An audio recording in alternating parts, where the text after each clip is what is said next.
ಇನ್ನೇನು ಕೆಲವೇ ಹೊತ್ತಲ್ಲಿ ಧರ್ಮಸ್ಥಳ ಅರಣ್ಯದಲ್ಲಿ ಉತ್ಖನನ ಆರಂಭ ಆಗುತ್ತೆ. ಬೆಳ್ತಂಗಡಿಯ SIT ಕಚೇರಿಗೆ ದೂರುದಾರ ಈಗಾಗಲೇ ಆಗಮಿಸಿದ್ದಾರೆ.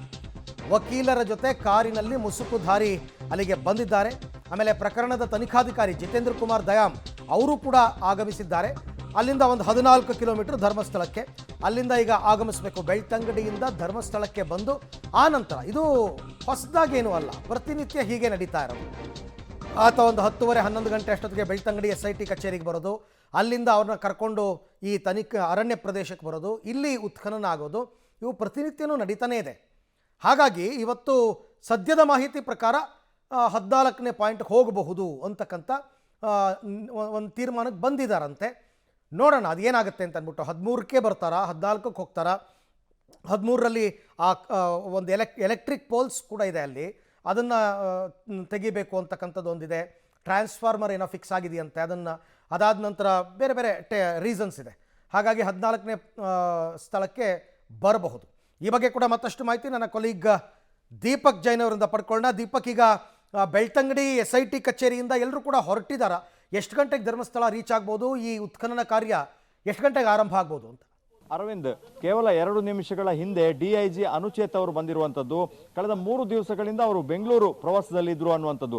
ಆರಂಭಿಕ ದಿವಸದಲ್ಲಿ ನಡೆದಂತಹ ಎಲ್ಲಾ ಪ್ರಕ್ರಿಯೆಗಳ ಮಾಹಿತಿಯನ್ನು ಪಡ್ಕೊಂಡು ಅದರ ಜೊತೆಗೆ ಪಾಯಿಂಟ್ ನಂಬರ್ 6ರಲ್ಲಿ ಸಿಕ್ಕಂತಹ ಮೂಳೆಗಳಿದೆ, ಇದನ್ನೆಲ್ಲವನ್ನ ಕೂಡ ಮಣಿಪಾಲ KMCಯ ಮೂಲಕ ಬೆಂಗಳೂರಿಗೆ ರವಾನೆ ಮಾಡುವಂಥದ್ದು. ಈ ಎಲ್ಲ ಪೇಪರ್ ವರ್ಕ್ಗಳನ್ನು ಮಾಡೋದಕ್ಕೆ ಮತ್ತು ಇಲ್ಲಿ ಆಗ್ತಾ ಇರುವಂತಹ ಎಲ್ಲಾ ಪ್ರಗತಿಗಳನ್ನ ಈಗಾಗಲೇ ಬೆಂಗಳೂರಿನಲ್ಲಿ ಹಿರಿಯ SIT ಅಧಿಕಾರಿ ಪ್ರಣಬ್ ಮೊಹಂತಿ ಅವರಿಗೆ ತಿಳಿಸಿ ಬಂದಿದ್ರು.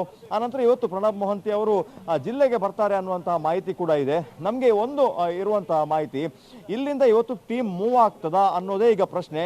ಕಾರಣ ಏನಂತಂದ್ರೆ, ಈಗ ಒಂದು ಮೀಟಿಂಗ್ ನಡೀತಾ ಇದೆ. ತನಿಖಾಧಿಕಾರಿ ಜಿತೇಂದ್ರ ದಯಾಮ್ ಅವರು, DIG ಅನುಚೇತ್, ಸ್ಟೆಲ್ಲಾ ವರ್ಗೀಸ್ ಅವರು AC, ಅದರ ಜೊತೆಗೆ ಇಡೀ ತನಿಖಾ ಟೀಮ್ ಏನಿದೆ 25ರಿಂದ 30 ಜನ ಪೊಲೀಸರು ಎಲ್ಲರೂ ಕೂಡ ಈಗ ಜಮಾಗೊಂಡಿದ್ದಾರೆ. ಈಗ ಮೀಟಿಂಗ್ ಆರಂಭ ಆಗಿದೆ ಅನ್ನುವಂಥದ್ದು.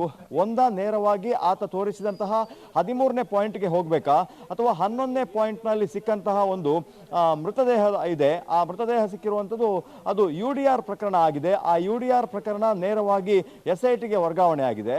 ಹೀಗಾಗಿ ಆ ಭಾಗದಲ್ಲಿ ಮತ್ತಷ್ಟು ಕಳೆಬರಗಳು ಇದೆ ಅನ್ನುವಂತಹ ಮಾಹಿತಿ ಇದೆ. ಹಾಗಾಗಿ ಸ್ಥಳೀಯರು ಕೊಡುವ ಮಾಹಿತಿ ಪ್ರಕಾರ ಅಲ್ಲಿ 2ರಿಂದ 3 ಜನಕ್ಕೆ ಸಂಬಂಧಪಟ್ಟಂತಹ ಮೂಳೆಗಳು ಇರಬಹುದು. ಅದರ ಒಂದು ಶೋಧ ಕಾರ್ಯ ಕೂಡ ನಡೆಯುವಂತಹ ಸಾಧ್ಯತೆ ಇದೆ ಅನ್ನುವಂಥದ್ದು. ದೂರುದಾರ ಆ ಮೂಳೆಗಳನ್ನು ನೋಡಿರುವಂತಹ ಸಾಧ್ಯತೆ ಇದೆ. ಹಾಗಾಗಿ ಅದರ ಸುತ್ತ ಏನಾದರೂ ಶೋಧ ಮಾಡುವಂತಹ ಪ್ರಕ್ರಿಯೆಗೆ ಈ ಟೀಮ್ ಮುಂದಾಗ್ತಾ ಅನ್ನುವಂಥದ್ದು ಇರುವಂತಹ ಸವಾಲು. ಜಲಾಶಯದ ಪಕ್ಕದಲ್ಲಿ ಏನಾದರೂ ಡಿಗ್ಗಿಂಗ್ ಮಾಡಿದ್ರೆ ಅಲ್ಲಿ ಟೆಕ್ನಿಕಲಿ ಸಮಸ್ಯೆ ಬರಬಹುದು. ಒಂದು ಇಡೀ ಗ್ರಾಮದ ಕರೆಂಟ್ ಅನ್ನ ಕಟ್ ಮಾಡಬೇಕಾಗ್ತದೆ, ಮತ್ತು ಜಲಾಶಯದ ಪಕ್ಕದಲ್ಲೇ ಡಿಗ್ಗಿಂಗ್ ಮಾಡೋದು ನಿಜಕ್ಕೂ ಕೂಡ ಅದು ಬಹಳಷ್ಟು ಕಷ್ಟ ಸಾಧ್ಯ ಅನ್ನುವಂಥದ್ದು. ಯಾಕಂದ್ರೆ ರಭಸವಾಗಿ ಹರಿಯುವ ನದಿ, ಅಲ್ಲಿ ಕಟ್ಟಿರುವಂತಹ ಡ್ಯಾಮ್, ಅಲ್ಲಿ ಡಿಗ್ಗಿಂಗ್ ಮಾಡ್ಬೇಕಾದ್ರೆ ಬಹಳ ಜಾಗ್ರತೆಯನ್ನು ವಹಿಸಬೇಕು. ಹಾಗಾಗಿ ಅಲ್ಲಿ ಏನಾದರೂ ಮಿಷನರಿಗಳನ್ನ ಬಳಸ್ತಾರಾ ಅನ್ನುವಂತಹ ಚರ್ಚೆಗಳು ನಡೀತಾ ಇದೆ. ಇಲ್ಲಿಂದ ಟೀಮ್ ಹೊರಟ್ರೆ ಅದು ಎಲ್ಲಿ ಹೋಗ್ತದೆ ಅನ್ನುವಂಥದ್ದು ಸ್ಥಳದಲ್ಲೇ ಡಿಸೈಡ್ ಆಗ್ತಾ ಬರ್ತಾ ಇದೆ. ನಾವು ನೋಡ್ಬೋದು, ಲೆಕ್ಕ ಹಾಕಿದಾಗ ಇವತ್ತು 10ನೇ ಪಾಯಿಂಟ್ಗೆ ಹೋಗ್ತಾರೆ, 11ಕ್ಕೆ ಹೋಗ್ತಾರೆ ಅಂತ ಇದ್ದಾಗ ನೇರವಾಗಿ ಕಾಡಿನ ಒಳಗೆ ಹೋಗಿ ಅಲ್ಲಿ ಒಂದು ಸಿಕ್ಕಂತಹ ಕಳೆಬರವನ್ನು ವಶಪಡಿಸಿಕೊಂಡಿರುವಂಥದ್ದು. ಒಂದು ಮೀಟಿಂಗ್ ಆಗ್ತಾ ಇದೆ. ಮೀಟಿಂಗ್ನ ನಂತರ ಎಲ್ಲಿ ಹೋಗಬೇಕು ಅನ್ನುವಂಥದ್ದು ಡಿಸೈಡ್ ಆಗ್ತದೆ. ಪ್ರಣಬ್ ಮೊಹಂತಿ ಅವರು ಏನಾದರೂ ದಕ್ಷಿಣ ಕನ್ನಡ ಜಿಲ್ಲೆಗೆ ಬಂದ್ರೆ ಅವರ ನೇತೃತ್ವದಲ್ಲಿ ಸಭೆ ಕೂಡ ಆಗುವಂತಹ ಸಾಧ್ಯತೆ ಇದೆ. Arvind, right, thank you Deepak, ತಮ್ಮೆಲ್ಲ ಮಾಹಿತಿಗಾಗಿ ಧನ್ಯವಾದ. ಸೊ ಈಗ ಅದೊಂದು ಪ್ರಶ್ನೆ ಇದೆ, ಇವತ್ತು ಇವರು ಉತ್ಖನನಕ್ಕೆ ಬರ್ತಾರಾ ಇಲ್ವಾ ಅಂತಕ್ಕಂಥದ್ದು ಕೂಡ ಸ್ವಲ್ಪ ಹೊತ್ತಲ್ಲೇ ಗೊತ್ತಾಗುತ್ತದು.